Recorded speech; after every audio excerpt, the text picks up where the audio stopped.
Est-ce qu'on peut dire Amen?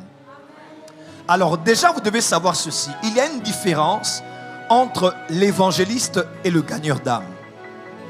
Je répète, il existe une différence entre l'évangéliste et le gagneur d'âme. Vous devez le savoir. Et autre question que tu passes.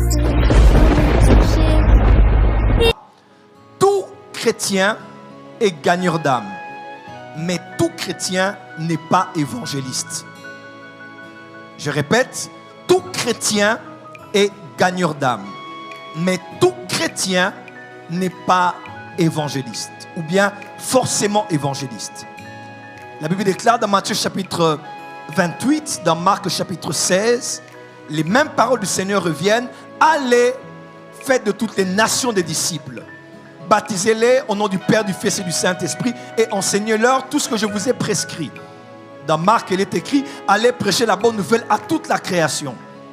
Tous les chrétiens sont appelés à gagner des âmes. Amen, amen. C'est quoi gagner une âme? Simplement, Romains 10, versets 9 à 10. Si tu confesses de ta bouche le Seigneur Jésus et tu crois dans ton cœur que Dieu l'a ressuscité d'entre les morts, tu seras sauvé. Verset 10, car c'est en croyant du cœur qu'on parvient à la justice et en confessant de la bouche qu'on parvient au salut. En d'autres termes, gagner une âme, c'est emmener une personne, après l'avoir présenté la bonne nouvelle de Jésus-Christ, de savoir qu'elle doit croire dans son cœur et l'emmener à confesser de sa bouche. Et il est écrit, quiconque invoquera le nom du Seigneur sera sauvé. Ainsi, quand la personne invoque le Seigneur, après que tu l'aies conduit dans cette démarche, la personne à l'instant même sera sauvée. Elle ne sera plus païenne, elle deviendra chrétienne. Elle ne sera plus dans les ténèbres, elle sera dans la lumière. Elle ne sera plus perdue vers l'enfer, mais elle aura son nom inscrit dans le livre de vie. Quelqu'un est avec moi? Mais la différence, c'est que si tout chrétien est gagneur d'âme, tout chrétien n'est pas forcément évangéliste. Parce que évangéliste, c'est un ministère. Amen, amen. Être gagneur d'âme, c'est la mission de chaque chrétien. Mais être évangéliste, c'est la mission de quelques-uns. Je répète, être gagneur d'âme est la mission de chacun. Mais être évangéliste est la mission de quelques-uns. Parce que dans Éphésiens, il est écrit, il a donné à l'Église des apôtres, des évangélistes, des prophètes, des évangélistes, des pasteurs et des docteurs. Et généralement, pour ceux qui ont suivi certainement ces enseignements, il y a ces 5 ministères symbolisés aussi par les 5 doigts de la main. Amen. L'apôtre est celui-ci, il est souvent séparé des 4 autres. C'est souvent celui qui va étendre le royaume, qui bâtit des églises. Il y a beaucoup de choses à dire à ce sujet.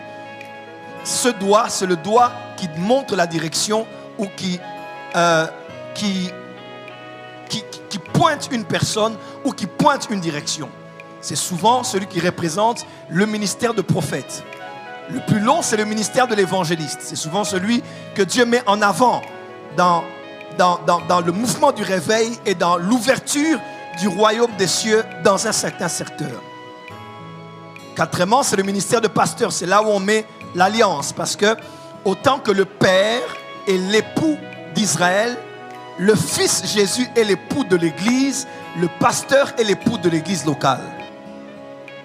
Je répète, autant que le Père est l'époux d'Israël, le Fils est l'époux de l'Église corps du Christ, le pasteur d'une Église locale est l'époux de l'Église locale.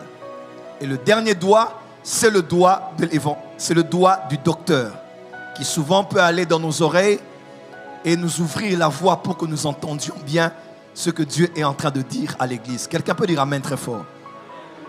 Ainsi, le ministère d'évangéliste fait partie des 4 ministères post-ascension. C'est un ministère d'autorité. C'est un ministère de la parole. C'est un ministère d'enseignement. Il est parmi les 5 ministères d'autorité que Dieu a établis dans son gouvernement. Je vous ai dit cela dernièrement. Autant il y a un premier ministre dans un gouvernement qui est pour nous le Saint-Esprit, autant qu'il y a un président dans une nation qui est pour nous Jésus, il y a aussi un gouvernement autour du premier ministre qui permet à chaque ministère d'articuler une vision que le Premier ministre incarne, qu'il a reçu du chef de l'État. Ainsi, l'apôtre n'a pas le même rôle que le prophète n'a pas le même que l'évangéliste, et ainsi de suite. Suivez-moi très bien, vous allez comprendre là où je vous emmène. Dis à ton voisin, retour aux fondamentaux. Des questions que ça fait.